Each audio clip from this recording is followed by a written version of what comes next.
You should forgive me for stealing some money. After all, we're family. That was my husband's justification when he was taking money from my purse. However, when he was initially caught, he didn't say anything as severe. Instead, he sincerely apologized and paid me back. I ended up being lenient, but it was later revealed that he had also been stealing from our son. When I found out, I resolved to disclose his wrongdoings to our son and mother-in-law who lived with us. There's no need to be considerate any longer to a man who causes trouble not only to me, but also to our son. I've kept quiet so far, but the truth is that my husband. In a fit of anger, I exposed Greg's misconducts. My name is Mary Miller. I'm 46, working part-time and a housewife at home. I married Greg 20 years ago. He's a serious company employee, and I think he's a good husband. Now we're living as a family of 4, including our 17-year-old son Mark, and my mother-in-law, Mrs. Deborah. Lately, Mark has been cold more often, perhaps because of his rebellious phase. But Mark is a kind boy at heart and is currently working hard studying for college admission. I believe this rebellious phase will pass in time, so it's a matter of enduring till then. Mrs. Deborah recently lost her husband due to an illness. She originally lived with her husband, but after his death, we thought it would be hard for the elderly Mrs. Deborah to continue living alone, so she moved in with us. However, having lost her beloved husband, Mrs. Deborah has been down for a while. She's usually mild-mannered and laughs a lot, so her current state was worrisome. I tried to be as gentle as I could with Mrs. Deborah in an attempt to alleviate her emotional burden. Despite these issues, we were a normal family living reasonably happy days. However, happiness proved to be a fragile thing, capable of collapsing without warning. One day, I went shopping, and when I tried to pay, I realized 3 $10 bills were missing. I had withdrawn it from the ATM the previous day and had definitely put it in my purse. The purse was securely closed in my bag, and it was unlikely that the bills would slip out and fall on the road. Could it be that someone took it? A nasty suspicion crossed my mind, but there was no solid evidence. The loss was only $30, so I decided not to pursue it further and observe the situation. However, the next morning, more money was missing. This time $50 was gone. It was definitely in my purse when I checked last night. The purse had been in the house all night, and there were no signs of a thief. Unpleasant as the thought was, I could only assume someone in the family took it. I decided to consult Greg about it. When I explained the situation in detail, Greg, looking evasive, said, "Actually, I know who the culprit is. It's Mark. He was rummaging through your bag when he woke up in the middle of the night to go to the bathroom. Maybe he thinks it's okay to do this much to his parents because he's in his rebellious phase." I couldn't believe it. No matter how rebellious, Mark wouldn't resort to stealing money. Greg's shifting gaze was also concerning. So, I proposed this. "All right, I'll talk to Mark myself. I think he might be more willing to talk to me since we don't spend much time together." Greg readily agreed to this. It wasn't that I believed what Greg said. Rather, his nervousness made me suspicious. I thought it might be best to clarify the perpetrator. I bought a small surveillance camera and installed it in an inconspicuous place. I positioned it so that it would capture my purse, which I left untouched for a day. Checking my wallet, another $50 is gone. Checked the recorded footage, and there was the culprit. It wasn't Mark. It was Greg. Making sure there was no one around, he didn't hesitate to take money from my wallet. Seeing this, I felt intense anger. Stealing money is bad enough, but trying to frame my son was something I couldn't forgive. When I confronted Greg with the evidence, he was flustered and stuttered, "No, that's not it, I mean." "What do you mean that's not it? It's clear as day that you're the one stealing. Why would you do such a thing?" Greg began to explain in resignation. "I have a gambling debt. I was desperate for money." I was completely thrown off. I had no idea that Greg was gambling or that he had a debt. "Is that true?" "Yeah, it's not a lie." Greg brought out some documents. They indicated that he was in debt for a total of $5,000. "Oh no!" I was at a loss for words. Greg began to desperately explain. "I thought you would be mad if I told the truth, so I blamed Mark. I'm sorry for lying and keeping my debt a secret. I have a plan to pay it back, and I'm slowly repaying it from my salary. I'll make sure Mark goes to college and you won't have any trouble living." Greg apologized many times and repaid the money.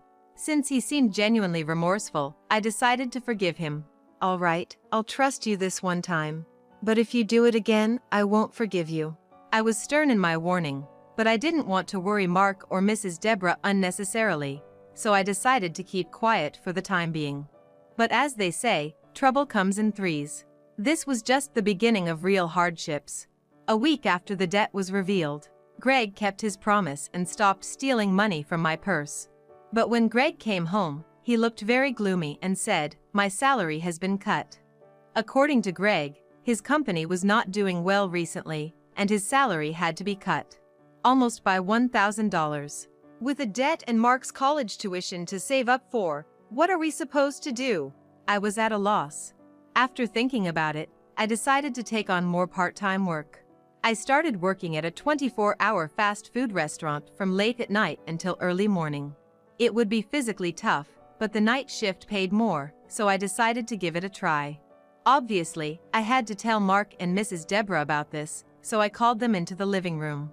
Then, Mark said he had something serious to discuss, so I decided to listen to his story first. I thought it would be about his studies or college plans, but what he said was completely unexpected. "For about a week, money has been disappearing from my piggy bank. Yesterday, I saw Dad opening my piggy bank without my permission. When I asked him what he was doing, he dodged the question. It was suspicious." Hearing this, I was at a loss for words. Mrs. Deborah had a look of disbelief on her face. Could it be Greg had changed his target to Mark? The idea of a husband stealing money from his own son was unthinkable. But then again, Greg has a history of trying to pin his own guilt on Mark, and he's strapped for cash. At that moment, Mrs. Deborah said something shocking. "When Greg was in high school, he once tried to steal a video game he had borrowed from a classmate. I thought it was okay because I scolded him severely. Come to think of it, things frequently disappeared when I was a member of my college club. Greg was also a member of that club. By this point, it was only natural to consider Greg as the culprit. For now, I decided to hold on to Mark's piggy bank." "So, you have something to say to us too, right? What's going on?" Mark asked me, so I told them both. "Actually, I have to take on a part-time job morning and night." "Why? Do you and Greg not have enough money?" Mrs. Deborah asked. I was not sure how much to say, but I decided to tell them everything. There's no need to tiptoe around a man who not only inconveniences me but also our son. "I've kept it from you too, but actually, my husband." I confessed Greg's misdeeds, seething with anger. 2 weeks later, Mark, Mrs. Deborah and I intercepted Greg, who claimed to be going to work on his day off, and brought him to the living room. "What's going on? I'm going to be late for work, make it quick." I looked at Greg with a cold stare as he said that. "You're lying about going to work on your day off, aren't you? You've really quit your job." Greg's face turned pale instantly. "What are you talking about? There's no way I quit my job. How many lies do you have to tell to be satisfied? I called your company and asked them directly. There's no mistake." When I yelled at him like that, Greg froze, his body trembling. "You supposedly resigned for personal reasons. But the truth is you were stealing money from your coworkers' wallets and quit because you were about to get caught, right?" Greg stared in disbelief, seemingly shocked that I knew even this. I had called one of Greg's former colleagues who reluctantly told me. "About 2 months ago, a female employee was making a fuss about money missing from her wallet. After that, similar incidents kept happening. Greg mentioned he had debts at a party, and he was always looking at people's wallets and bags. Plus, in his department, there were rumors that things always went missing. It was just pens and clips, and the loss was insignificant. There was no evidence of theft, so they've been handling it quietly." His colleague never claimed Greg was the culprit, but it seemed like he believed Greg was very likely involved. "You're the one who did it, aren't you?" When I sternly asked him that, Greg answered with a frightened nod, "Yes." But that wasn't the only secret Greg had. I pulled out an envelope and took out a few photos. Greg instantly looked away when he saw them, but I shoved them in front of his face. The photos showed Greg and a beautiful woman holding hands and walking. This clearly looks like an affair, doesn't it? I hired a private investigator to look into it. Be ready to pay child support. As I glared at Greg, he frantically started babbling about his affair. I met her randomly on the street. I fell in love with her before I knew it. She told me she truly loves me too. I was even angrier now, so I decided to deliver another blow to Greg. Greg, do you know your mistress's real name? Of course, it's Emily Davis, right? To Greg, who was wondering why I asked that, I revealed the truth. Sorry. That's a pseudonym. Her real name is Jessica Turner. She has a criminal record for fraud. No, that's a lie. There's no way Emily would commit fraud. Greg remained adamantly in denial, so I searched Jessica Turner on my smartphone and showed him an online article. In the article, Jessica Turner had been arrested for fraud, and there was a photo of her face. It was the same face as Greg's mistress. Well, are you ready to believe it now? Don't you think she got close to you just to swindle your money? When I said this with a disgusted tone, Greg murmured, "No way," and seemed to collapse. Seeing Greg's face filled with despair, I felt a small sense of relief in my chest. This was his punishment for cheating. But even so, it was almost poetic that a liar like Greg would be approached by a fraudster. Birds of a feather flock together, as they say. I was angry, but at the same time, I was also flabbergasted. But there was still something left that I wanted to say to Greg. I showed Greg a piece of paper. It was a divorce paper that I had asked a lawyer to prepare. I can't be married to a man like you anymore. You'd better prepare yourself for a divorce. But then Greg said, "Please forgive me. I have debts and I've lost my job. If you divorce me now, I'll be in financial trouble. I admit that I've stolen various things, but it's not a significant amount of money. I only intended to borrow it, and I plan to return it. Besides, we're family. Can't you forgive me for stealing money?" He chose another woman over me. Now he's asking for forgiveness. He says he intended to return it, but I doubt how much of that is true. I was about to yell at Greg. But then, a loud voice said, "Enough is enough." It was Mrs. Deborah. It's not about the amount of money or family. Stealing from others is wrong. How can you not understand that even as an adult? And to top it off, you cheated. I can no longer see you as my son. Please let me cut ties with you. Greg's face instantly looked like he was about to cry. You're my mother, right? Can't you defend me a little? Because he had the audacity to beg like that, I decided to give him a piece of my mind. When I told Mrs. Deborah about your debts and how you stole my money, she was unbelievably angry. It was Mrs. Deborah who suggested calling your employer and hiring a private investigator. As I explained why I had to take a part-time job, Mrs. Deborah yelled, "What? What is he thinking? Causing trouble for his precious family."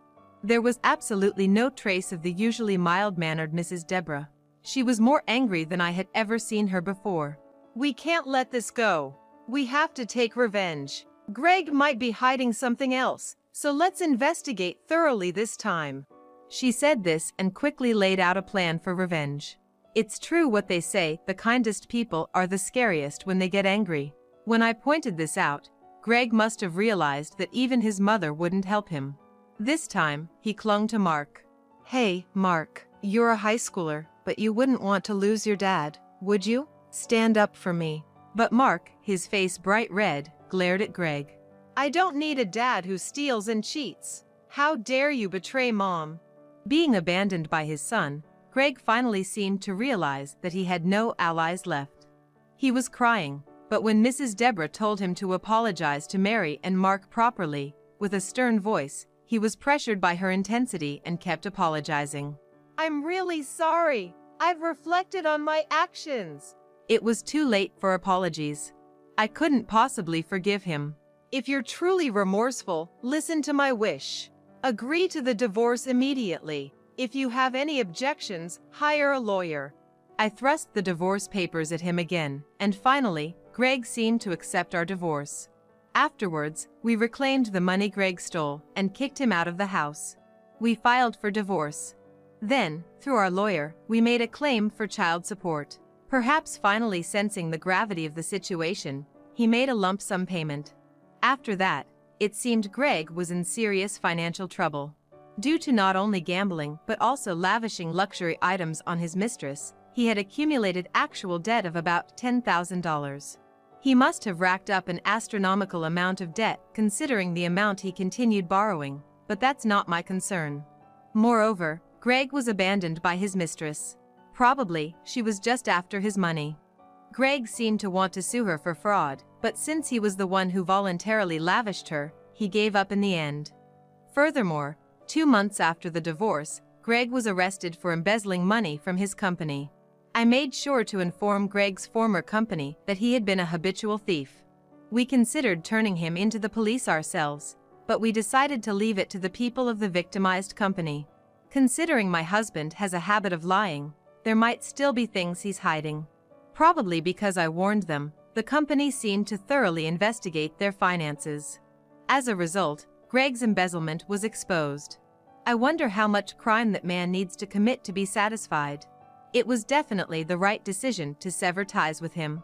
If not careful, I might have been implicated in his crimes. With Greg, the breadwinner, gone, I managed to secure a full-time job through an acquaintance. I have enough income to support Mark and Mrs. Deborah. Mrs. Deborah is also working part-time. When I divorced Greg, Mrs. Deborah said, "I'm sorry my son has caused you so much trouble. I can't impose on you any longer, so I'll leave." However, living alone as a senior can be worrisome, and both Mark and I love Mrs. Deborah very much. Greg and you are completely different people. I consider you as part of my precious family, so please stay with us forever. I managed to convince her to stay with that. Mrs. Deborah seems to have regained her vitality a little by working part-time and living her new life. Recently, she's been smiling more.